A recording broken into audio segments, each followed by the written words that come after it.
রথ এলো মানেই চলে এলো দুর্গাপুজো। আর দুর্গাপুজোর সবাই কাউন্টডাউন শুরু করবে। কারণ রথ আসা মানেই দুর্গাপুজোর সময় সবাই গুনতে থাকে যে কবে পুজো আসবে। তো হেই এভরিওয়ান, আমি তোমাদের দুষ্টু।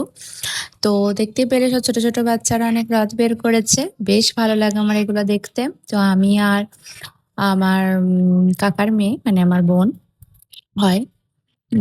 তো আমরা দুজন মিলে একসাথে চলে গেলাম রথ দেখবো বলে। তো আমাদের বাড়ির পাশেই থেকেই সবাই রথ যায়। আর এবছর আমাদের মন্দিরেও মহাপ্রভু জগন্নাথ দেব এসেছেন। কারণ আমাদের বাড়ির এক দাদা এবার ১ম রথ বের করেছেন।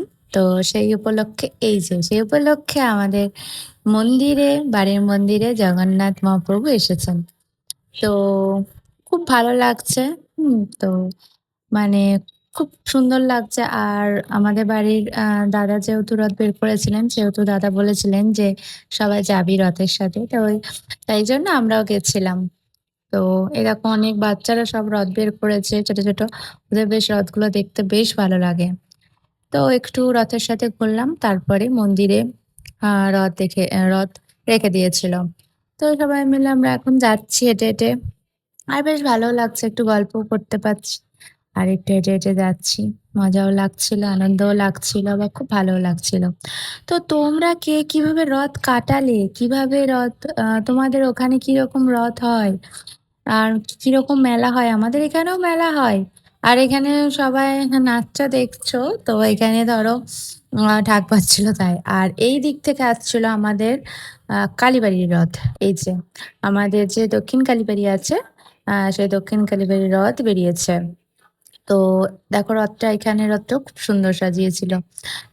তো আমাদের এই দিকের মন্দিরে যাচ্ছিল, আর আমাদের এইদিকে রথ ঢুকছিল। তো আমিও আরেকবার রথটা টেনে নিলাম। এই যে মাও টানলো, সেজন্য আমিও আরেকবার টেনে নিলাম রথটা। তারপর আমরা এই যে ঠাকুরবাড়ি চলে আসি, মানে আমাদের বাড়ির মন্দিরে চলে আসি মহাপ্রভুকে রাখার জন্য। তো এই যে আমাদের জগন্নাথ দেব চলে এসেছেন আমাদের মন্দিরে। তো এখন ৭ দিনের জন্য এখানেই থাকবেন উনি। তো যাই হোক, ভালো লাগলো। আজকে সারাদিনটা অন্যভাবেই কেটেছে। আরো অনেক ছোট, ছোট ব্লগ আছে, তোমাদের সাথে অবশ্যই শেয়ার করব। অনেক ব্লগ আছে। আরো ২ টো পার্ট আছে, ২-৩ টে পার্ট হবে। সেগুলো শেয়ার করব অবশ্যই। তো এই মুহূর্তে দাঁড়িয়ে দেখো জগন্নাথ দেবকে ওখানে রাখছেন। তো সত্যি দিনটা খুব ভালো কেটেছে আজকে আমার। কারণ আজকে সকাল থেকেই মানে যেভাবে কাটিয়েছি, খুব ভালোভাবে কাটিয়েছি।